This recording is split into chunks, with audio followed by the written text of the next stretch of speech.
ఉమ్మడి ఆంధ్రప్రదేశ్‌కి ముఖ్యమంత్రిగా పనిచేసిన చంద్రబాబు నాయుడిని చూసాము. ఒక అవకాశం అంటూ అధికారంలోకి వచ్చిన వైఎస్ జగన్‌ని చూసాం. ఇద్దరి మధ్యలో తేడా ఏమన్నా చెప్పగలరా మీరు? చంద్రబాబు నాయుడు అంటే మనకి అభివృద్ధి కానీ ఏదైనా చేయడానికి అవకాశం ఉంది మనకి.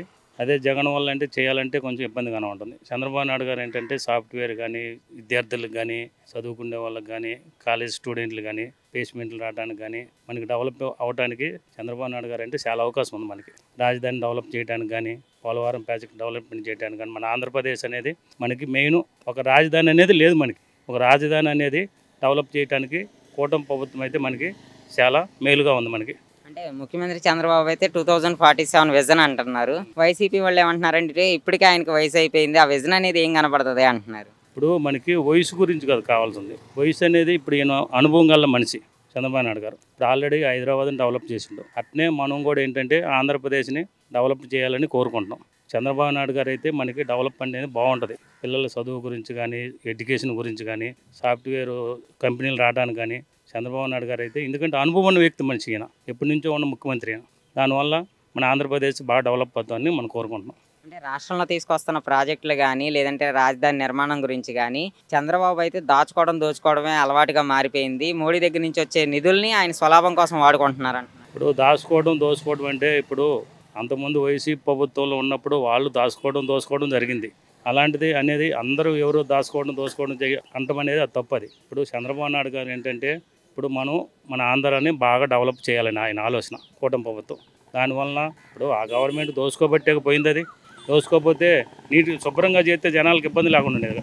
3 రాజధాని అనేలేకి ఏ రాజధాని చేయాలో ఆయనకి అర్థం కావటం అసలు. అందుకని మన చంద్రబాబు నాయుడు గారు ఏంటంటే మన అమరావతిని బాగా హైదరాబాద్ కన్నా ఫుల్గా డెవలప్మెంట్ చేయాలని కోరుకుంటున్నాం. నేను అధికారంలో ఉండి వాటికి 3 రాజధానులు కట్టేసేవాడిని. వీళ్ళకి ఒక రాజధాని కట్టడం కూడా చేత కావట్లేదు అంటున్నారు కదా. ఒక రాజధానికి మనకి కేంద్రం నుంచి నిధులు రావటం, 3 రాజధానుల కంటే నిధులు ఎక్కడి నుంచి వస్తాయి? ఇప్పుడు వాళ్ళ చేతిలో డబ్బులు వాళ్ళు ఏం జేబుల్లో నుంచి పెట్టరు కాళ్ళు. ఇప్పుడు ఎవరైనా గవర్నమెంట్ మనకి నిధులు ఇస్తేనే, కేంద్రం మనకి సహకరిస్తేనే ఒక రాజధాని డెవలప్మెంట్ చేసుకున్నా పర్వాలేదు. ఇప్పుడు మన కర్నూలు ఉంది, హైకోర్టు అది ఆల్రెడీ అక్కడ మన చంద్రబాబు నాయుడు గారు కూడా అదే చెప్పిండు, హైకోర్టుని అక్కడ పెడదామని. అంటే రాష్ట్రాన్ని అంటే ఆర్థికంగా సంక్షోభంలో ఉన్న రాష్ట్రాన్ని ముఖ్యమంత్రి చంద్రబాబు నాయుడు అయితే గాడిలో పెట్టగలరంటారా? చంద్రబాబు నాయుడు గారు అయితే తప్పనిసరిగా గాల్లో పెడతారండి. ఎందుకంటే ఆయన అనుభవం ఉన్న వ్యక్తి, ఎలా చేయాలనో ఏంటో ఆయన టెక్నిక్ తెలుసు. చంద్రబాబు నాయుడు గారికి అనుభవం ఉంది కాబట్టి ఆయన ఎలా అయినా దాన్ని లాక్కొతారు. అంటే ప్రభుత్వం అధికారంలోకి వచ్చి సంవత్సరం అవుతుంది. సంవత్సరం అయినప్పటికీ ఎటువంటి అభివృద్ధి అయితే ఎక్కడా కనపడలేదని చెప్పి వైసీపీ వాళ్ళు అంటున్నారు. అభివృద్ధి అనేది ఇప్పుడు అమరావతి ఉంది, అంతకుముందు మొత్తం చిల్లకంచెలు మొలిచిపోయింది. మొత్తం ఈ గవర్నమెంట్ రాగానే మెయిన్ ఎక్కడికెక్కడ రోడ్లు ఏర్పాటు చేయడం కానీ, ఎక్కడికెక్కడ చెట్లు ఇది వరకు అసలు అమరావతి వెళ్ళాలంటేనే అసలు ఎటు వెళ్ళాలన్నా మనకే అర్థం కాదు.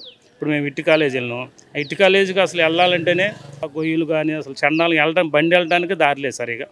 అందువలన చంద్రబాబు నాయుడు గారు వస్తేనే మనకి బాగా డెవలప్ అవుతుంది. అంటే మేము వేసిన రోడ్లకి వాళ్ళు గుంటలు పూడుస్తున్నారు, వాటికి శంకుస్థాపన చేస్తున్నారు అంటున్నారు, అది నిజమేనా?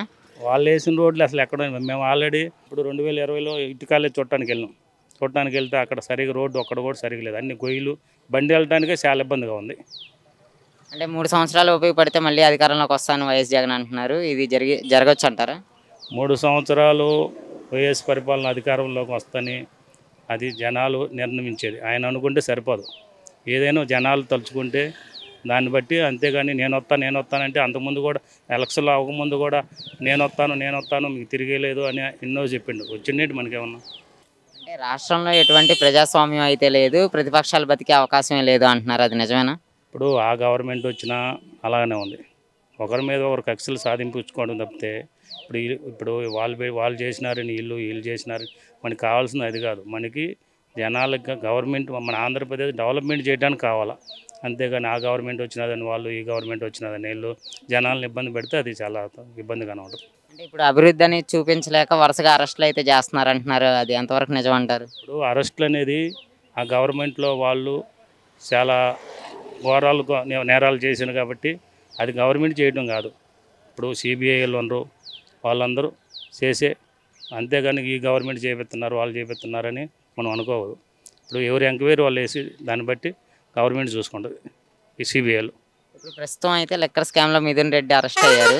అసలు ఆయన అరెస్ట్ అయ్యే అవకాశం ఏమైనా ఉందా? ఆ టైం వస్తే అరెస్ట్ అయ్యే ఉంటుంది. ఆ టైం వస్తే ఇప్పుడు పాపం అనేది ఎన్ని రోజుల్లో ఉండదు వేరు, ఎప్పుడో ఒక రోజు పండుతుంది పాపం. ఆ టైం వచ్చింది అనుకో అరెస్ట్ అవుతాడు, అరెస్ట్ అవ్వకుండా ఉండరు ఆ టైం వస్తే.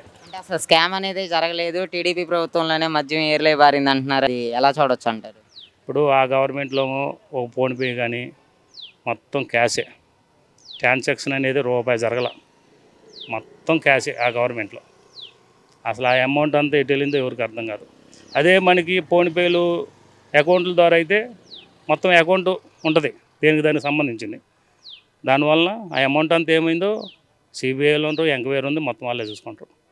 అంటే ఆ నగదు మొత్తాన్ని ఇప్పుడు సంక్షేమ పాలన కోసం యూజ్ చేశారంటారా, లేకపోతే స్వలాభం కోసం వాడుకున్నారంటారా? ఇప్పుడు ఆ అమౌంట్ అంతా వాళ్ళు చెప్పడం అయితే ఈ జనాలకి పథకాలు ఇచ్చినామని, ఏది ఇసుక వల్ల కానీ నిక్కర వచ్చే అమౌంట్ కానీ జనాలకు పథకాలు ఇచ్చినారని వాళ్ళు అంటారు. అదంతా సిబిఐలు వాళ్ళు చూసుకోవడమే. కానీ అంటే ఉమ్మడి ఆంధ్రప్రదేశ్ విడిపోయి ఇప్పటికి 10 సంవత్సరాలు దాటిపోయింది. ఈ రాజధాని నిర్మాణం అనేది ఎవరి హయాంలో జరగబోతుంది అంటారు? అభివృద్ధిలో అనుభవం ఉన్నటువంటి చంద్రబాబును చూడొచ్చా, లేకపోతే జగన్ దగ్గర నుండి చూడొచ్చా ఈ నిర్మాణం పూర్తయ్యేది? ఇప్పుడు అదే పోయిన 2019లో చంద్రబాబు నాయుడు గారు వస్తే మనకి రాజధాని అనేది కన్ఫామ్గా అమరావతి మనకి చాలా వరకు ఇప్పుడు 100 కాకపోయినా 30% అయినా మనకి కొంచెం ఆనిమూలలు అనేది కనపడేది.